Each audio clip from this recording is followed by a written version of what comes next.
Me që turistët, jo vetëm që nuk janë trëmbur, por edhe po na bashkojnë këto protesta, atëhere unë do të përmend se kush janë sabotatorët e turizmit Shqipëri dhe le ta marri vesh mbreti bashkë me klonët e oborrit. A ka sabotator më të madh se kjo qeveri, e cila kur erdhi në pushtet, euro ishte me 140 dhe sot që po ikën nga pushteti, euro ka rënë në 93. A ka apo jo sabotator më të madh për sektorin e turizmit se sa është vlerësimi i lekut në raport me euron me 35%?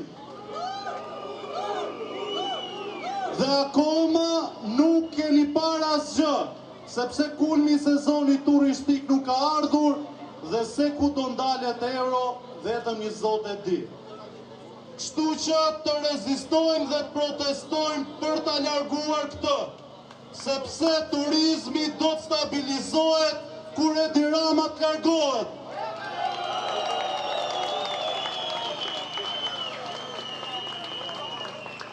A ka sabotim më të madh se mos t'i japësh certifikatën e pronësisë pronarëve të vërtet, duke mos i hapur atyre rrugën për t'investuar në pronat e tyre?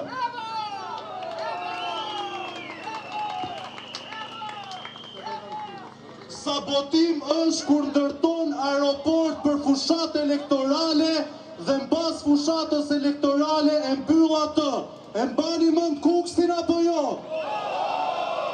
Sa prej jush kanë fluturuar nga aeroporti i Kuksit mbas i mbaroi fushata elektorale? Sa turistë kanë ardhur nga aeroporti i Kuksit për të vizituar Shqipërinë?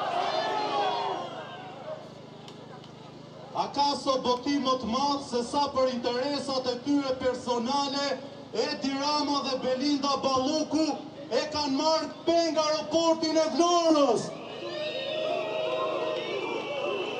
Këtë vit duhet kishim turistët e parë që të vinin në aeroportin e Vlorës, por për shkak se janë prishur pazaret midis oligarkëve Ramës dhe Ballukut, ata po e sabotojnë turizmin, sepse ata nuk e duan turizmin.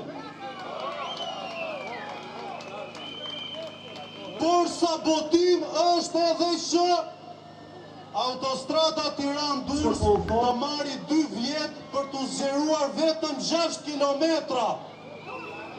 Sa dekada do duhet për të zgjeruar të gjithë autostradën Tiranë-Durrës për të mundësuar mos pari jo turistëve, po ne qytetarëve të Tiranës që të lëvizim lirshëm dhe mos torturohemi.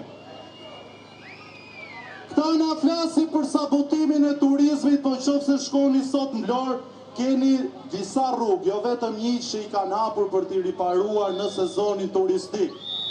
Sepse nuk ju doli dimri për t'i riparuar rrugën. Sabotim i sezonit turistik është që dje nuk kishte drita ndërmi dhe sot para dite nuk kishte ujë në disa lagje të Vlorës. Ky është sabotimi i turizmit dhe Edi Rama është përgjegjësi kryesor për këtë sabotim.